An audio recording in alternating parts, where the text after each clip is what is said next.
All right, guys, Mandi Mitchell is here. I love Mandi. Mandi went to Barry, which is where Becca is. So we bonded very early on. I know we bonded very early on over all kinds of things, but definitely Barry. And so, I coached at Chattahoochee where your kids. Oh, that's right. I forgot about that part. Oh my Yeah. gosh. We do live in a small world, girl. But she is amazing, and she's a primary wedding photographer. She doesn't just do secondary shooting, but she does do a lot of it. And so when I was thinking through this course, I was like, Mandi would be great to teach about this because she understands it from the perspective of first shooting and second shooting. And I think that that's really valuable that she can give us insight into both. So Mandi, take it away, my friend. Okay, let me get this going. I think I figure out how to do this. Can y'all see that right? Do I have that set up correctly? Woohoo! Okay. Okie doke. So I am talking about second shooting for other photographers, and about me, I have been shooting weddings for nearly 13 years, and the industry has changed so much just in the time from when I started.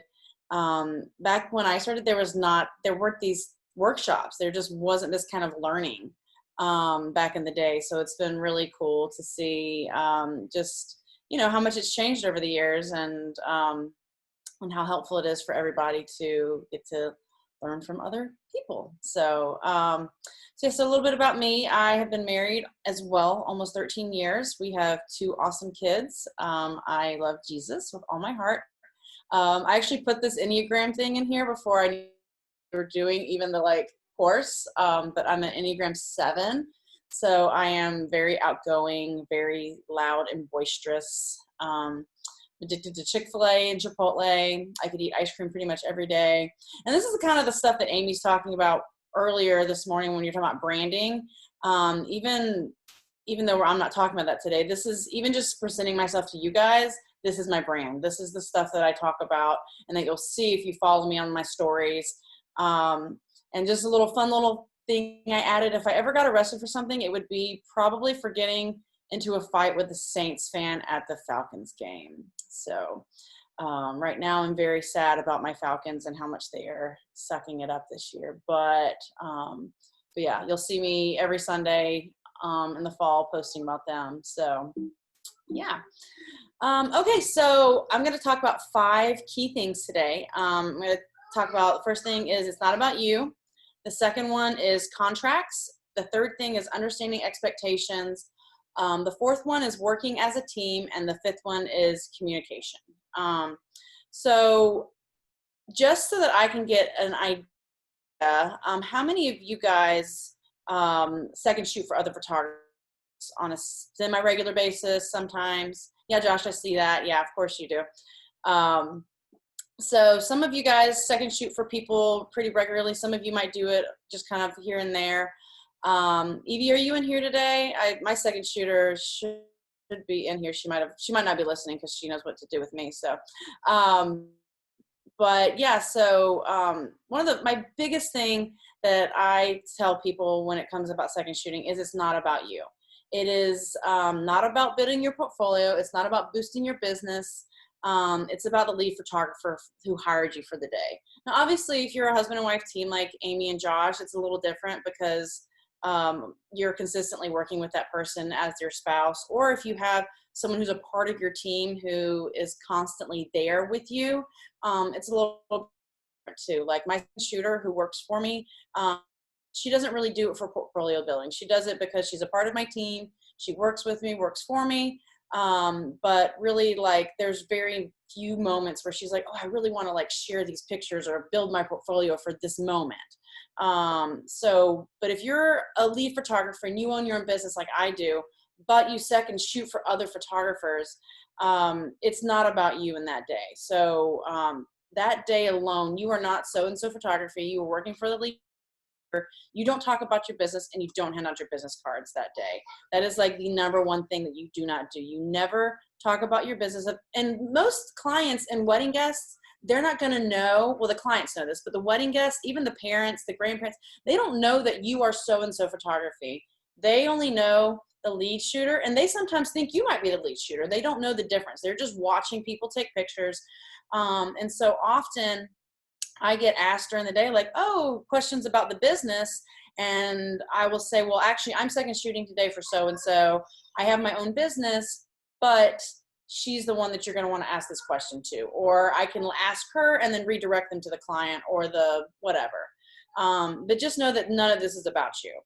And just for kicks and giggles, just so that y'all can see, all the pictures that I have posted on this slide, all of these are second shooter pictures that I have taken in the past probably like 6 or so months with different photographers. So you'll be able to see that even though it's not about my portfolio, I am still provided an opportunity a lot of times to use some really great pictures that I can get just from second shooting with another photographer.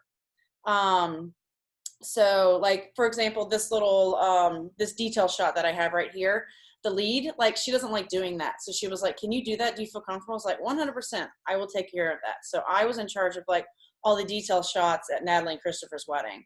And while she was doing all the getting ready pictures. Okay. Okay. So contracts, I won't talk much about this, but contracts, because they're boring, but make sure you have one with your lead photographer. They are there for you just as much as they are for them. It sets a precedence for you to know and understand expectations of the lead photographer. And so just the same as you would have a contract with your client, you should have one with that lead photographer with. Obviously, again, Amy and Josh, they're not going to have contracts with each other. They don't need that. But if you are someone who's working like just a one-off with somebody, or you're working a 1-year contract with them, make sure you have something in place with them so that you understand expectations. And so that's what I'm talking about next, is understanding of expectations. So talk to your lead photographer ahead of time. If you don't know them personally prior to shooting with them, I try to suggest at least meeting with them once, whether that, even if that's not in person, you're doing a FaceTime or a Zoom call or something, the two of you, I would make sure that you have an opportunity to get to know them. So chat with them ahead of time about their expectations. So how much do they want you for the whole day? Some second or some lead photographers may be there 8 or 9 hours. They might only want you for 5 or 6.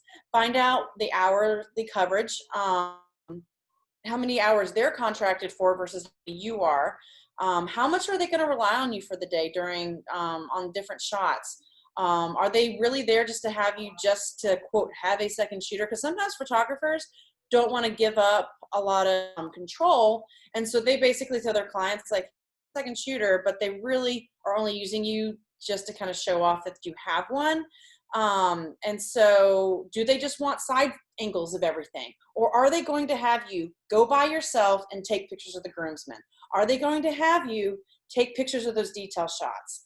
Are you going to be someone that they are going to rely on very specifically for a specific set of pictures?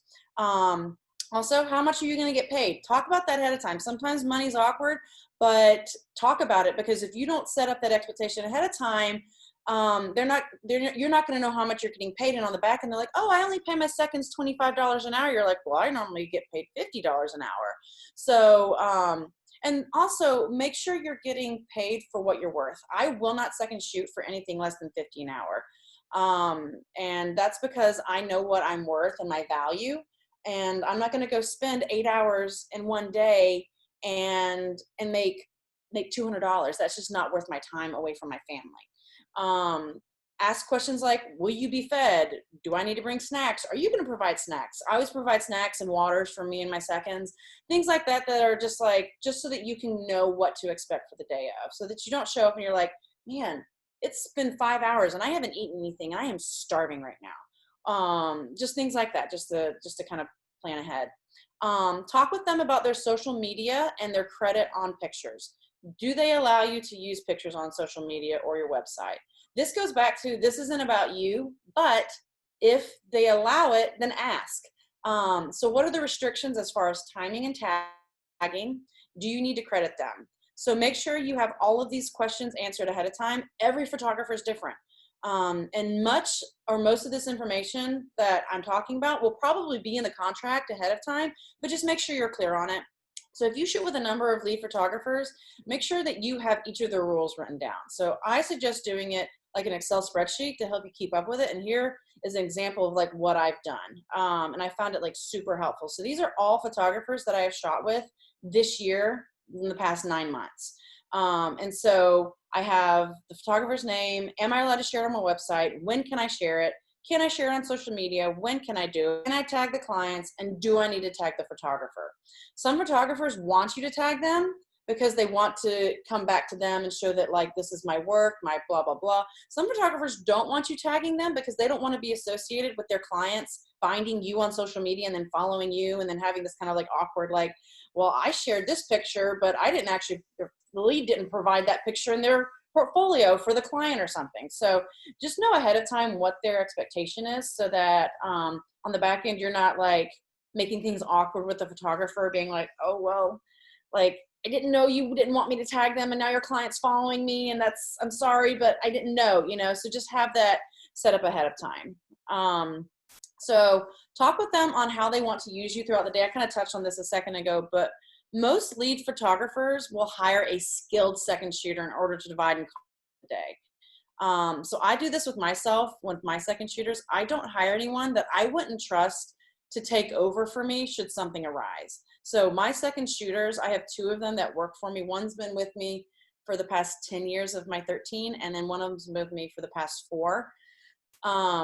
And I 100% would trust them to go to a wedding without me if something were to happen. And in fact, I've used them as associates before, and they have gone and done weddings for me without me. But that should be your expectation. Like if you were to get into a car accident on the way, are you okay with that person that you have sent being the only shooter who's going to be there that day? And if your answer is no, then they shouldn't be your second in the first place. At least that's my opinion. So when I second shoot, I'm often like doing the girls while I send my second to do the guys, or I'm doing the detail shots while I have them doing the getting ready pictures. And if you're not comfortable doing this on your own for your own business, then I personally don't believe you should be second shooting for someone else yet. Too often I see in different Facebook groups, people suggesting like, oh, as a photographer starting out, you should practice as a second shooter. I don't feel like that's a very good practice, honestly. I think the lead photographer should be able to rely on you to take reliable shots that they can use in their galleries. I often see photographers posting, well, I shot a wedding and my second shooter was there all 8 hours and I paid them X amount of money and I was only able to use 10 of their pictures because they didn't know how to use off-camera flash or they didn't know how to use just anything, you know?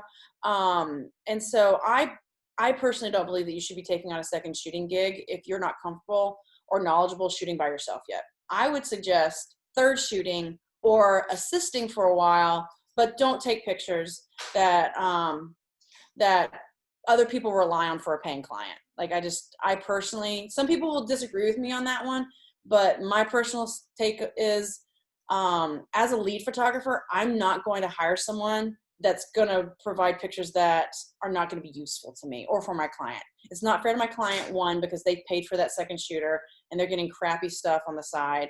Or again, if something were to happen to me, I've never not been able to show up, but I want to be able to have that security knowing like I trust these people to be there for me. So working as a team, you are there as support staff for the lead photographer. You need to be able to help them in any way possible for the wedding day, whether that's help fluff the bride's dress, carry her flowers, get those quote boring shots of the day versus the fun ones, because you're not there to get the portfolio beautiful shots. So many times I'm taking the veil and I'm just tossing it up in the air and I'm like thinking, oh man, I would love to get this beautiful veil shot right now, or I really want to get that wraparound picture or whatever. That's not my job. My job is to be there to help the lead photographer. If that means you're getting water for the lead or you're getting water for the couple, whatever it is, you are doing it for them. I believe in top service for my clients, for my business, and I'm going to treat that lead photographer the same way that I would my clients. I'm going to have that same mindset. So love on them, serve on them throughout the day, be the best second shooter you can be for them, and be the biggest help. Pay attention to what lenses your lead is using throughout the day. So if they're using a wide lens, they're shooting at a 24 or a 35, and they're getting this really big wide shot and they're stepping back. You use your 70-200 or your 85 or your 105 or whatever you have. You use that one to get a closer version of it. So my lead might be getting this wide shot of this beautiful barn with the couple in front of it. I'm going to stand off to the side and zoom in probably to 200 and get this really tight crop of the couple so that the photographer can use both sets of pictures, because it does her no good or good if I'm literally standing at the same spot and taking the exact same picture. Because if you're doing that, you're doing it for your portfolio, and that, in my opinion, is being selfish. You are there to double basically what the lead is going to be able to give to the clients. So don't be afraid. This is the fun thing about being a second, though, is don't be afraid to take fun and different angles if your lead has given you the go-ahead. I will often take pictures at different angles to get creative shots of what they're doing. The day takes the pressure off of you. You are not the client's photographer. So I don't have to worry about the back end of like what's getting provided and what's getting shown or whatever. So I oftentimes will get that kind of just fun shot. So in this, what I'm showing you guys right here are two really good examples of that. So this one right here with the veil and the groom's hand around the bride's back. I actually squatted down underneath the veil while the photographer was taking that kind of iconic, like, wrap the veil around, and she was kind of getting this like top view of them kind of snuggling. I squatted underneath and did this picture. She said that was one of the bride's favorite pictures of the day, because it was just creative and different. And you can see the kissing picture right here. The photographer, the lead one, she's standing in the aisle getting that iconic shot that everyone's going to want. And I'm off to the side. You can see the guests' heads. You can see the mom's head and the dad's head right there, the lower part of the picture. But if they're not specifically saying, I want you standing here doing this version of this picture, then I personally think it's a great opportunity for you to give them really cool angles, but you to also just have fun for the day and get yourself some different things as well. So I also say take the lead if your lead lets you. Use some of your own poses that you would like, or take a chance, like I said, to do something fun and different. Most lead photographers I work with ask me at some point if I'd like to do something. They're like, hey, would you like to do this or whatever? So remember the opportunity, the pictures are still the property of the lead photographer. So don't feel offended or hurt if they use that picture later on and don't credit you.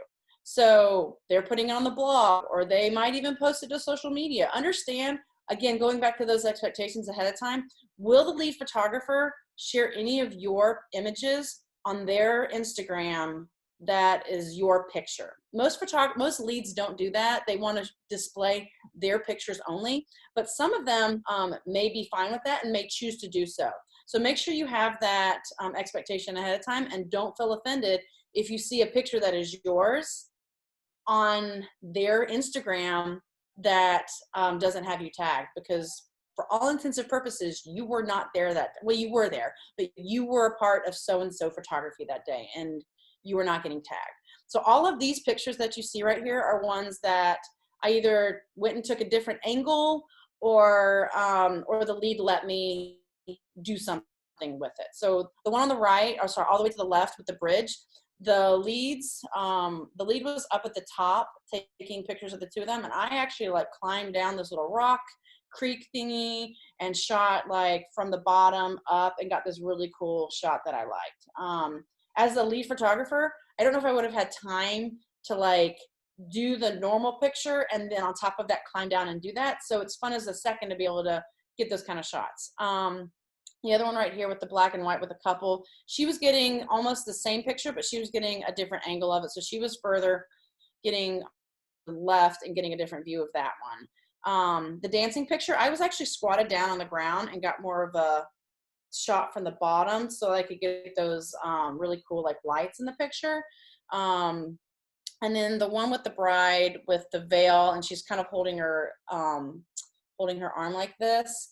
That was a picture that she was like, do you want to do anything? I was like, sure. So I had the bride do that, and I squatted down. I had her bring her veil around, and we were doing some fun stuff with it. All of these on this set of 4 right here on this page, the lead gave me like 5 to 10 minutes, was like, hey, do you want to do anything? And I was like, sure. So So most of the time they'll let you, but don't expect it. So, so yeah.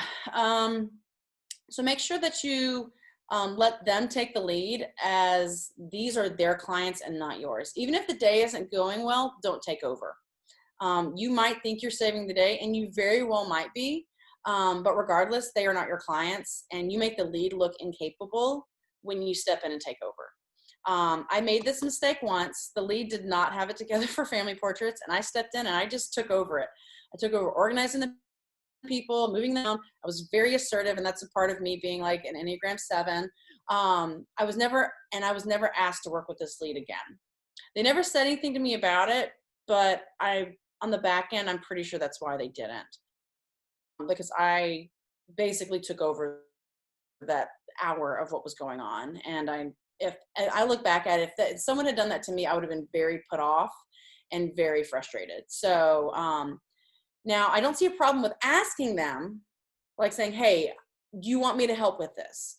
And I should have just done that. I should have said, would you like to help me with XYZ? Would you like to help me with positioning and helping you blah, blah, blah. And if they say, hey, yes, then help them out, but don't be like me and don't take over, because that's definitely not what you want to do. So, and you'll know if you do a good job, because if they ask you back, then it means they liked you.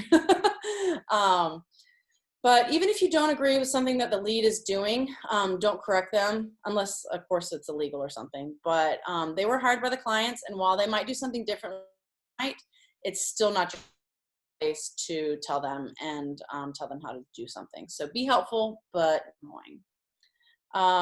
The last thing is communication is key.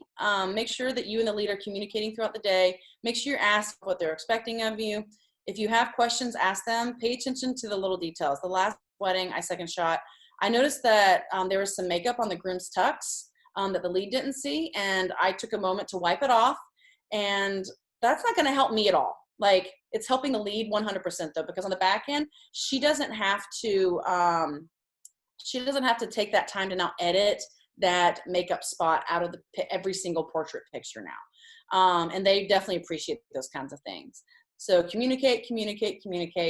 And then lastly, I have my stuff if you want to follow me. And I do provide mentoring for photographers who are kind of earlier in their careers. This can be online or in person. I live in Atlanta along with Amy. I do a 6-month mentorship, and if you are interested in doing a consultation call with me and want to set up something, you can. And if you end up booking me, you get your first month for free. So I take on about basically 2 a year. I do, because it's a 6-month mentorship, I never overlap. And if anybody is local able to drive to Atlanta, those mentorships, you get to join me at my engagement sessions and my weddings. So it's something that that I've been doing for a while now, with shooting for 13 years. So so yeah, and the reason why I personally second shoot, again, for me, it's not because I'm trying to build my portfolio or anything. It's just a way to help other photographers, and for me, just make some quick money. So like I said, if it's not worth my time, I'm not going to do it, because an 8-hour day plus the driving there and back, ends up being a long day, and I'm making like $200. That's just not worth my time. So I see. And real quick, Mandy's going to be, we've already had a discussion. She also does outsourcing editing for photographers, and I think she has one spot left, and we've already said that after Christmas, that's mine. But, but she definitely does that too. Mandy is one of those people that manages her time really well. That's when I watch Mandy from the sidelines as I'm watching her do her business. She is somebody that really has a handle on separating her business and knowing when it's time for business and when it's time for play.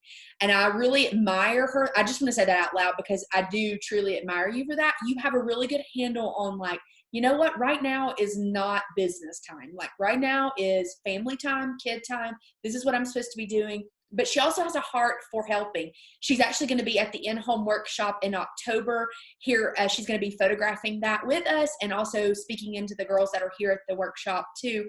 But that's her heart. She loves to give to other photographers. And I think that's why she and I are such like kindred spirits, because we both really feel strongly about that type of relationship with other photographers. With that said, Josh has some commentary that he wants to banter with Mandi.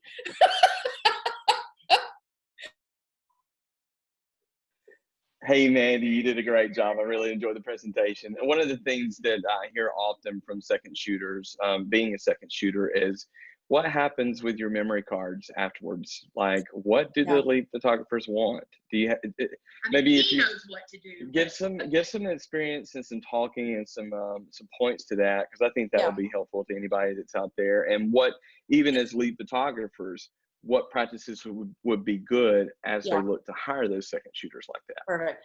You know, I totally meant to have that in my, it's so funny. I meant to totally have that in my talk, and I thought about it one day, and then it left my brain. And then like an hour later, I was like, what was I doing there? I don't remember it. And this is exactly what it was. So thank you for speaking to that. So as a lead photographer, when I am the lead, I have and when I'm second shooting too, 9 times out of 10, so if I'm the lead, I am providing the memory cards for my seconds. So I'm giving them my SD cards or my CF cards or my QXD cards or whatever they need for camera. I'm putting them in there. I'm giving them that card for the day. And most of them have, or at least my 2 that I have, they both have dual slots. So they are able to then copy those pictures for themselves. And if they want to use them on the back end, I allow them to. I have certain requirements that I provide with my second shooters. It's the same way other leads have them with me when I'm second shooting. But yeah, so I give them my cards, and then when I'm second shooting, I will not second shoot with somebody who wants my cards. I just don't feel comfortable handing out my cards and being like, I have to get these back from you now, and you have to mail them to me, and blah blah blah.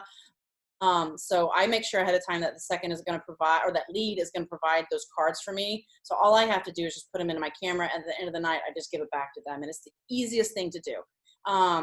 You know, you can do, you know, Dropbox and all that kind of stuff, or mail a card. With today's technology though, there's just no reason with these dual slots for us to have to do that kind of back and forth passing around cards. So to make a short answer long, just making sure that you just had that expectation ahead of time. So like I said, I always talk to the photographer ahead of time, be like, will you, and I always let them know, like I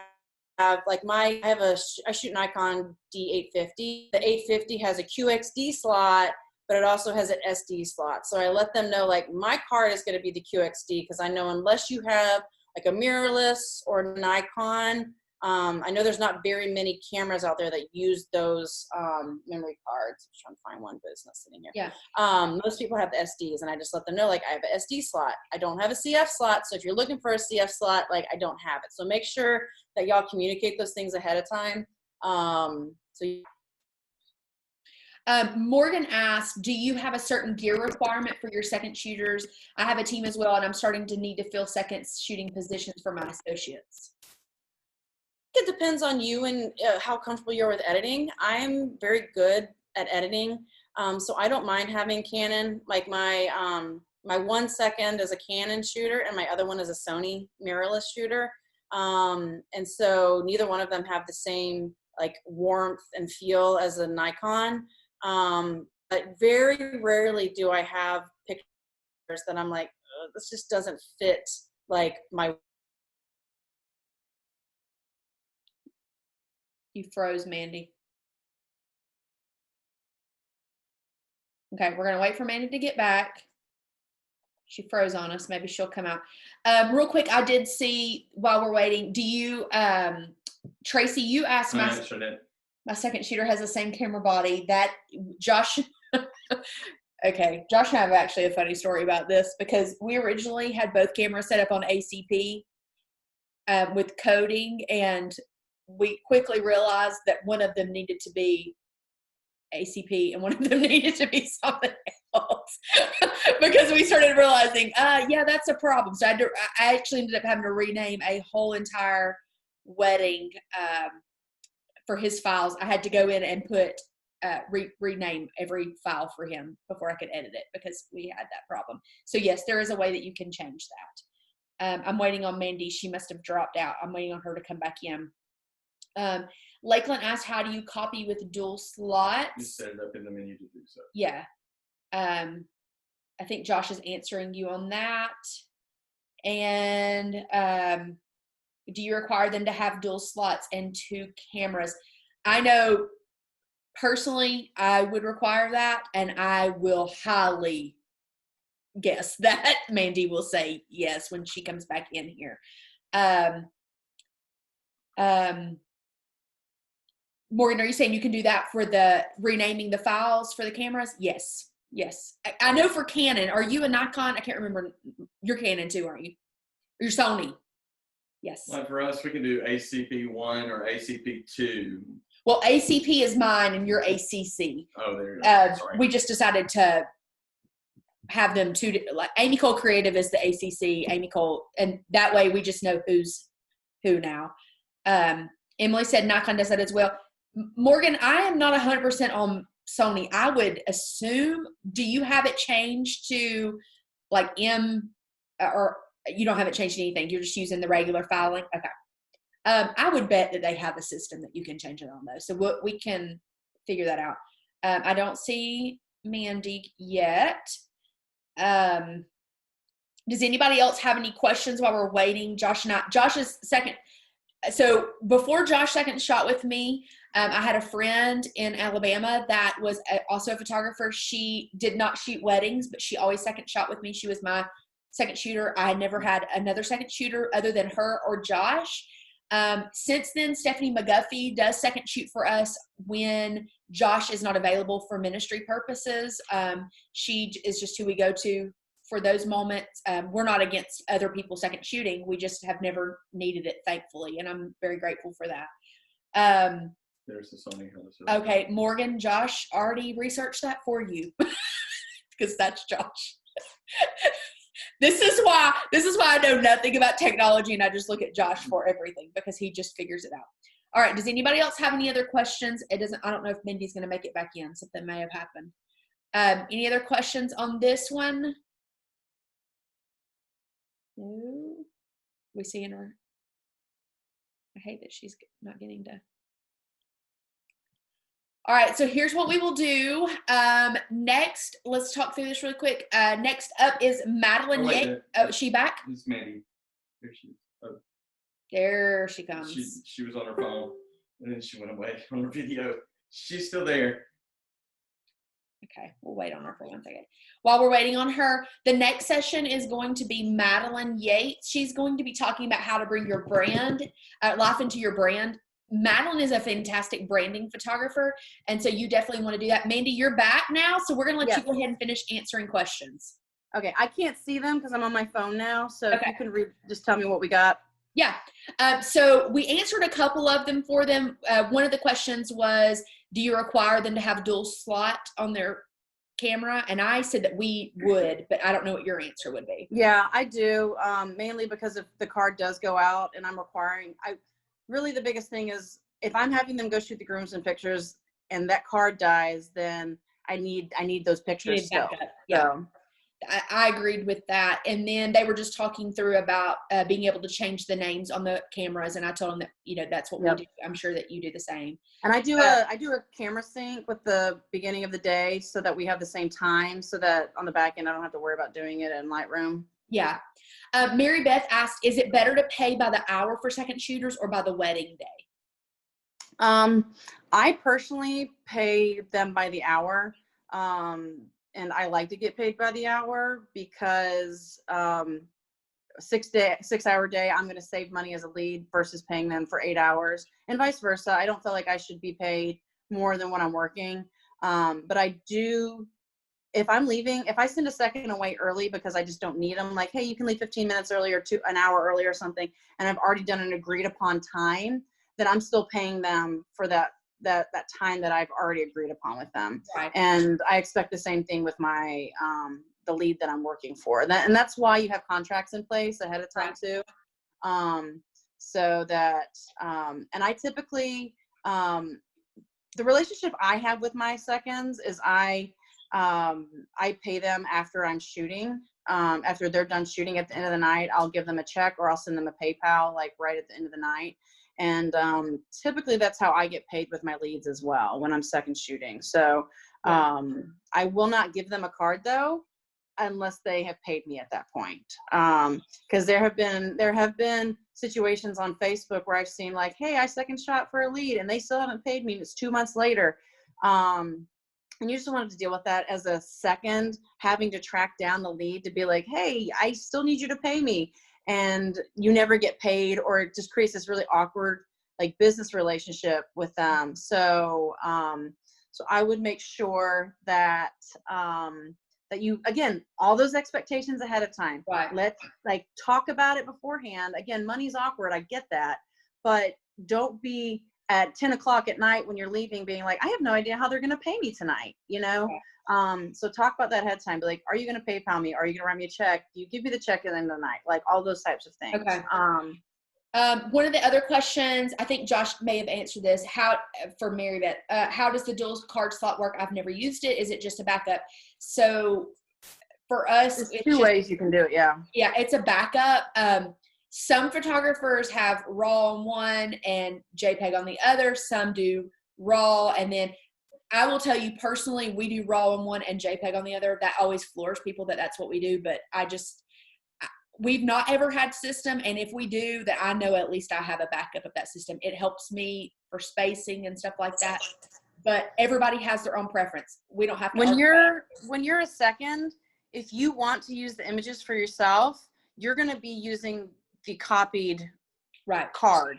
And so if you want to use those images for yourself and you want to edit them and have that same freedom to edit them as if you were a lead and they're allowing you to use them, then I would make it a complete duplicate of the first card. Right. So that you're getting raw images on your card that you're keeping for yourself.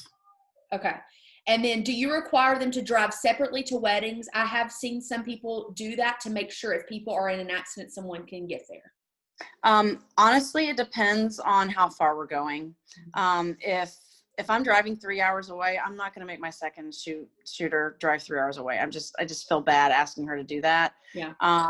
So it just depends on the location. Like my second lives in Gwinnett. And so a lot of times I am shooting in Gwinnett for weddings. So I'll just be like, hey, I'll meet you there or whatever.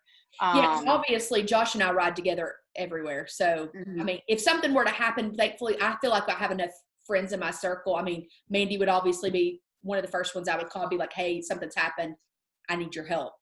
Josh, hold on. Josh has something. I was just going to say, I also have a new added responsibility as a second shooter. I am now the behind the scenes Instagram filmer of all things throughout the day. So that is a great job that your second shooter can contribute toward the lead shooter, because they would love to have that video imagery to be able to share on their social media sites. So yeah, if you follow me on Instagram and go to my reels, you're going to see probably, I think, 3 weddings that I've done recently that are not mine, that I have posted on my reels as a second shooter. I make it clear that I'm the second shooter. But it's a fun way for and what I do is I either make a little slideshow video and send it to the lead and say, hey, use this if you want on your social media, or I post it in my reels and then tag them so that they can see it and they can share it too. Right. So yeah, Reels, but make sure as a second that your lead feels comfortable with that. Yeah. Because you don't want to be like on your phone all day and then being like, why is this photographer on their phone all day? This is insane. So ask them like, hey, would you like me to do some behind the scenes stuff for you for the day? And I can send it to you in the back end. Most of the time they say yes, and they like it, but just make sure that it's not getting in the way of your job as a second. Yeah. This is a good question from Michaela. What can you do with a raw image that you can't with a JPEG? I know Mandi's very passionate about that. I mean, it just allows you to do more with your editing. As an editor myself, if, say, for example, Amy sends me a picture that's underexposed, for example, it's way dark, or overexposed, for example, you can save a picture a lot of times if it's overexposed or underexposed.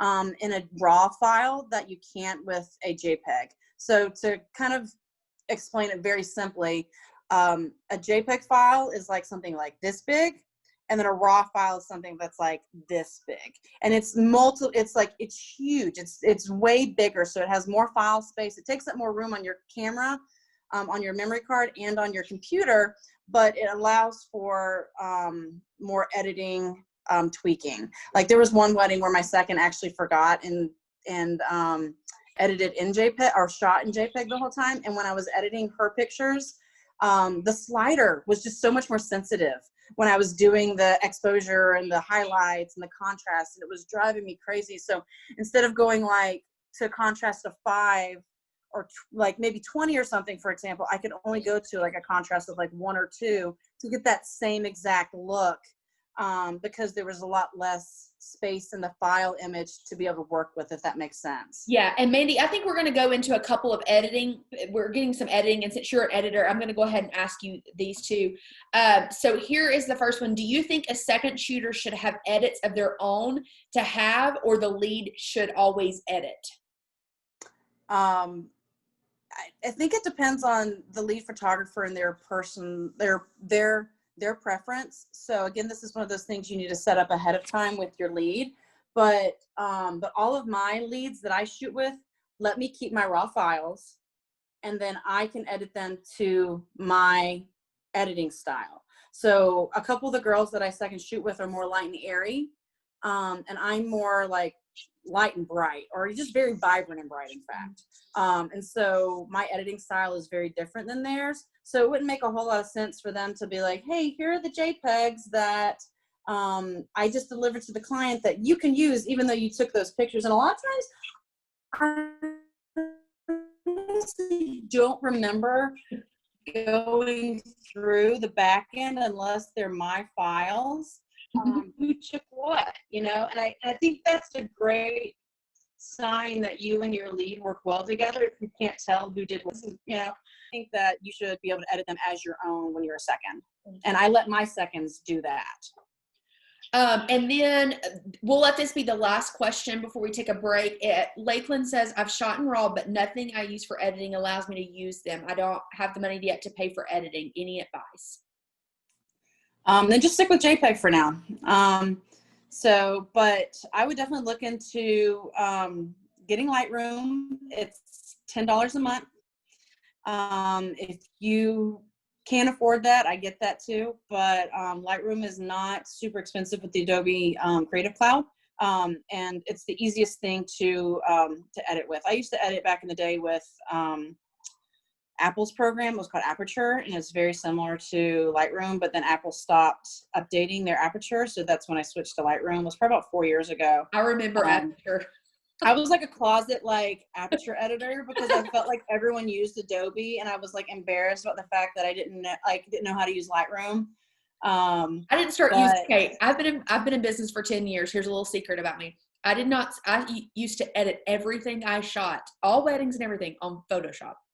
Yeah.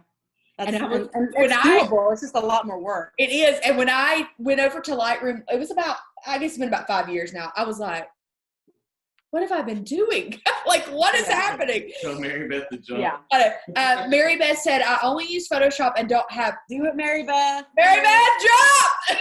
Just jump already. Do it. Mary Beth, creating my own presets alone in Lightroom. That's a time saver. And being able to select all pictures from a ceremony that's in really good light and go, Amy Cole Warm remove greens. And it's like, and it goes down the edit. I'm like, and Photo Mechanic, right? Yeah, Photo Mechanic. If you do not have Photo Mechanic, that, y'all, oh my gosh, that has, I can edit a complete wedding in 4 hours now. Yeah. To be clear, I don't want to. That's why Mandi's going to start doing it. But but I can do it. Okay, so let's see real quick before Lightroom is live. Yes. Actually, Photo Mechanic is it's a culling program, Ashley. We'll put it in the group. We'll put it in. I can call a wedding and like a whole wedding of like over 2,000 pictures in less than an hour, like maybe about 40 minutes. So yeah. And for me with Photo Mechanic, I use the 1 and the 5. I don't even, I cull them down by 1 and 5. I don't even use the 2, 3, and 4. You basically have different colors for 1, 2, 3, 4, and 5. And I just use the 1 and the 5, and I go back and forth, and I just sit there and choose which ones I want, which ones I don't, and then I go back and cull through that. It's pretty amazing. I just use 7. 7's blue, my branding color. Blue. Seven. Skip it if it's not blue. Skip it. Yep. I love it. All right, guys. So what we're going to do is we're going to go ahead and shut this course down. If you have questions for Mandi, obviously she's in the group. You are welcome to reach out to her. If you are coming to the in-home workshop, my 12 girls, you will get to see Mandi again. Mandi will be there. So you're going to get to see Mandi again. I'm pumped about that. So I'm talking tomorrow too. Oh, yes, you are talking tomorrow. Tomorrow is about blogging. Right? Yes. So Mandi will be back tomorrow. So if you have questions about any of this, even editing, I think Mandi would be happy to answer your questions over there. She is a server by heart. So leave her messages there. And what we're going to do is take a 15-minute break, be back at 3 o'clock for Madeline on how to bring your brand or your life into your brand. So I'm pumped. I'm ending this now, and I will restart it immediately. I'll see you guys in a little bit.